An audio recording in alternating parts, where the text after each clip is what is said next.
नाना हा नमस्कार. नमस्ते. बहिणीचं लग्न आहे. अरे वा बेटा, काय नाव तुझं? वैष्णवी. अभिनंदन तुझं. माझ्या चुलत्यानी आहे ना त्या पोरीचं लय भारी लग्न केलं. माझे वडील म्हणले त्यापेक्षा भारी लग्न झालं पाहिजे आपल्या पोरीचं. बजेट थोडं 60 लाखापेक्षा जास्त जाते. तुझे वडील तर शाळेमध्ये पिऊन आहेत ना? हो अरे लग्नासाठी एवढा पैसा कसं काय आणलास?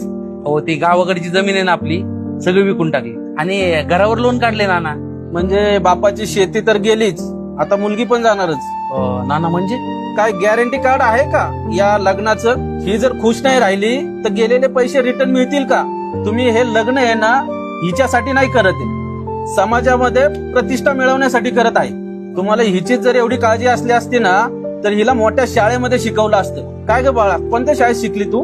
गावाकडच्या शाळेत. एका दिवसासाठी जेवढा तुम्ही खर्च करता आहे ना तर ते तुम्हाला 20 वर्ष मागं येणार आहे. हाच पैसा तिच्या भविष्यासाठी लावा. तिला एक व्यवसाय बनवून द्या, म्हणजे ती एक मोठी उद्योजिका होईल. ती स्वतःच्या पायावरती उभं राहील आणि 4 लोकांना रोजगार पण देईल. सॉरी नाना, अहो हा कधी विचारच केला नाही आम्ही. अहो ही आमची लाडकी हो, पण आम्ही फक्त आमचे नातेवाईक, आमची भावकी यांच्यासाठी जगत आलो. त्यांना आम्ही किती भारी आहे हे दाखवण्यासाठी जगत आलो. काय ग, मोठं लग्न करायचं तुला?